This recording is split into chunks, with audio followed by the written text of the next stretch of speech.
तो वैश्य को घर के परिवारी जनों ने धन के लोभों के कारण उसको घर से बाहर निकाल दिया। और जब उसको घर से बाहर निकाल दिया तो जंगल में जाके, वन में जाकर के एक जो ऋषि थे और वहां उस आश्रम में उन्होंने जाकर के आश्रय लिया। तो वहीं पर वो जो राजा था जिसके राजपाट को विरोधी राजाओं ने छुड़ा लिया, उससे मिला, वो दोनों आपस में चर्चा वार्तालाप करने लगे। तो वो रोने लगा, वैश्य जो बनिया था वो रोने लगा। तो राजा पूछता है कि तुम रोते क्यों हो? कि मेरे परिवारी जनों ने धन के लोभों के कारण मुझे धमका कर, फटकार कर मुझे घर से बाहर निकाल दिया है। अब मैं यहाँ जंगल में आ गया हूँ, लेकिन मैं रो इसलिए रहा हूँ कि मुझे उनकी याद सताती है। तो राजा हंसने लगा कि बड़ा मूर्ख आदमी है। अरे जिसने तुम्हें घर से बाहर निकाल दिया, तुम्हारी कोई वैल्यू, इज्जत तुम्हारी उस परिवार में नहीं, उन लोगों के लिए तुम याद करके रो रहे हो। तो वैसे कहने लगा कि राजा, मैं इस बात को अच्छी तरह जानता हूँ, लेकिन क्या करूं, मैं मोह से ग्रस्त हूँ। मैं मोह के कारण, मेरी बुद्धि मोह में जकड़ी हुई है। तो मोह की परिभाषा इतनी है, देख लो, कि जिनसे हम मारपीट होकर, घर से तिरस्कृत होकर अगर बाहर भी निकल जाएं, लेकिन मोह एक ऐसा रस्सी से बनाया हुआ बंधन ही सदृश है, जैसे पैर को बांध दो आप लोहे की बेड़ी से तो खुलने में असमर्थ है। ठीक इसी तरह मोह सबसे बड़ी बेड़ी है इस मानव की। और उसी मोह से उसका चित्त जो है दुखित होकर के उनकी याद में रोता था। तो अब कहा जाए कि इस मोह को तोड़ने के लिए तो ये शास्त्र ही आते हैं, संत ही आते हैं। तो उसके अनंतर राजा और वो जो दोनों बनिया थे वो उन महात्मा के पास उनकी शरण में गए। उसके अनंतर राजा ने हाथ जोड़कर मुनि से यह वचन कहा, हे भगवान, इस समय आप हम दोनों का संशय दूर करने की कृपा करो। मैं अपनी राज्य लक्ष्मी का त्यक्त होकर इस गहन वन में आया हूँ, तथा राज्य के अपहरण हो जाने के कारण मुझे शांति नहीं है, और यह वैसे भी अपनी कुटुंबियों के द्वारा घर से निकाल दिया गया है, फिर भी इसकी ममता दूर नहीं हो रही है।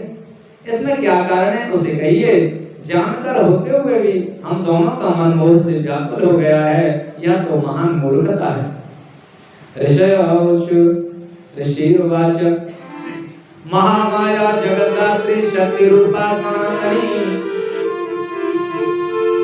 सा मोहमयी सर्वेषां समास्कृत्य मनां शिवे ब्रह्मादयश्वराः सर्वे यन्माया मोहिता प्रभो न जानन्ति परं तत्त्वं मनुष्याणां च कथा सहस्रजत्यखिलं विश्वं शैव पालयति ते च शैव संहरते काले द्रुमा परमेश्वरी यशोपरि प्रसन्ना सा वरदा कामरूपिणी सदैव मोहमत्येते नान्यथा प्रवशत्तमम्।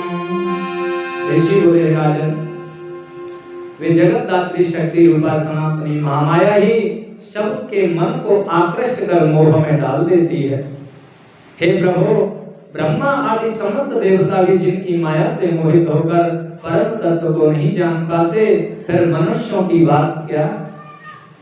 वे त्रिगुणा परमेश्वरी संपूर्ण संसार को उत्पन्न करती हैं, वे ही उसका पालन करती हैं, और वे ही फिर उस समय प्राप्त होकर उसका विनाश भी करती हैं। हे नरश्रेष्ठ, वरदायिनी एवं काम रूपिणी वे देवी जिसके ऊपर प्रसन्न होती हैं, वही मोह का अतिक्रमण करता है, दूसरा कोई नहीं। राजा बोला, वे देवी महामाया कौन है जो सभी को मोहित कर देती हैं, और वे देवी किस प्रकार उत्पन्न हुई, हे मुने कृपा कर मुझसे कहिए। ऋषि बोले, जगत के एक कारण हो जाने पर जब योगी राज विष्णु योग निद्रा का आश्रय लेकर शेष शैया पर सो रहे थे, उस समय विष्णु के कानों के मल से दो दैत्य उत्पन्न हुए, जो मधु और कैटभ नाम से भूतल पर प्रसिद्ध हुए। वे प्रलयकालीन सूर्य के समान तेजस्वी, भयानक विशाल शरीर वाले, बड़ी ठोड़ी वाले और दाढ़ों के कारण विकराल मुख वाले थे। ऐसा प्रतीत होता कि वे सभी लोगों का भक्षण कर जाएंगे। ये ऋषि कह रहे हैं, जब भगवान विष्णु शैया पर सो रहे थे तो उनके कान के मैल से दो राक्षस पैदा हो गए, असुर पैदा हुए, जिनका नाम था मधु और कैटभ। उस समय भगवान के नाभि कमल पर ब्रह्मा जी को स्थित देखकर वे दोनों दैत्य उन्हें मारने के लिए तैयार हुए और कहने लगे, तुम कौन हो? उस समय उन दोनों दैत्यों को देखकर तथा विष्णु को क्षीर सागर में शयन करते हुआ जानकर ब्रह्मा जी परमेश्वर की स्तुति करने लगे। ब्रह्मा जी बोले, हे महामाये, उस परमेश्वर की स्तुति करने लगे। ब्रह्मा जी बोले, हे महामाये, हे शरणागत वत्सले, हे जगदम्बे, घोर रूप वाले इन दोनों दैत्यों से रक्षा करो, रक्षा करो। हे महामाया, योग निद्रा, उमा, सती, कालरात्रि, महारात्रि, मोहरात्रि, परात्परा, तीनों देवताओं की जननी नित्या, भक्तों को अभीष्ट फल देने वाली, समस्त देवों का पालन करने वाले तथा करुणा सागर रूपिणी देवी को प्रणाम करता हूँ। आपके प्रभाव से मैं ब्रह्मा, विष्णु तथा शिव इस जगत का सृजन, पालन तथा समय प्राप्त होने पर संहार करते हैं। अम्ब, आप ही स्वाहा, स्वधा, लज्जा तथा निर्मल बुद्धि कही गई है। आप ही पुष्टि, पुष्टि, शांति, शांति, सुधा और दया है। हे अम्ब, आप ही विष्णु, माया और चेतना कही गई हैं। आप ही पराशक्ति, लज्जा एवं तृष्णा कही गई हैं।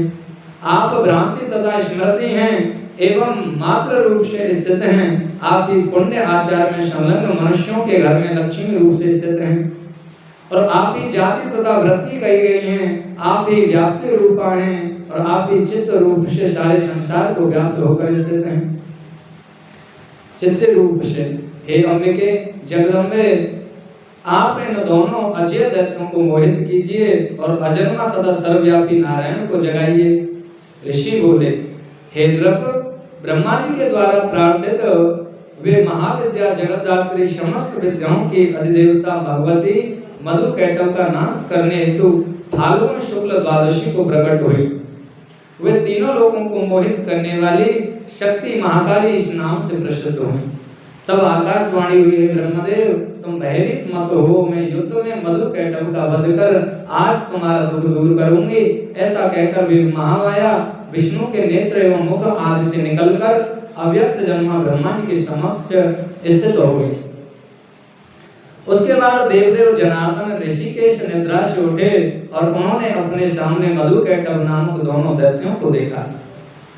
तब उन दोनों के साथ महातेजस्वी विष्णु का युद्ध आरंभ हो गया और 5000 वर्ष पर्यंत वायु युद्ध हुआ। और उसके अनंतर महामाया के प्रभाव से मोहित हुए दोनों दैत्य श्रेष्ठ विष्णु से बोले कि आप मनोवांछित वर ग्रहण कीजिए। नारायण बोले, यदि तुम दोनों मुझसे प्रसन्न हो तो मुझे यह वर दो कि मैं स्वयं तुम दोनों का वध कर सकूं। मैं तुम दोनों से अन्य वर नहीं मांगता हूँ। ऋषि बोले, तब सभी ओर से जलमग्न पृथ्वी की ओर देखकर उन दोनों ने विष्णु से यह वचन कहा कि जहाँ पृथ्वी पर जल न हो उस स्थान पर आप हम दोनों का वध कीजिए। ऐसा ही होगा, यह कहकर भगवान ने अपना अत्यंत देदीप्यमान चक्र उठाकर उन दोनों दैत्यों के अपनी जंघा पर रखकर उनके सिर काट दिए। हे राजन, हे मामते, इस प्रकार मैंने आपसे कालिका की उत्पत्ति कह दी। अब महालक्ष्मी की उत्पत्ति का वृतांत सुनिए। निर्विकार तथा निराकार होने पर भी वो भगवती उमा देवगणों का दुख दूर करने के लिए युग युग में शरीर धारण कर प्रकट होती हैं। अपनी इच्छा के अनुसार देह धारण करना उन भगवती का इच्छा वैभव कहा गया है और वे भी लीला से इसीलिए शरीर धारण करती हैं कि भक्त उनके गुणों का गान करते हैं। ऋषि बोले, हे राजन, पूर्व समय में दैत्य वंश शिरोमणि रंभ नामक दैत्य था। उससे महेश नामक महातेजस्वी दानव उत्पन्न हुआ और उस दैत्यराज महेश ने युद्ध में सभी देवताओं को जीत लिया और स्वर्गलोक में इंद्रासन पर बैठकर राज्य करने लगा। तब पराजित हुए देवता ब्रह्मा जी की शरण में गए।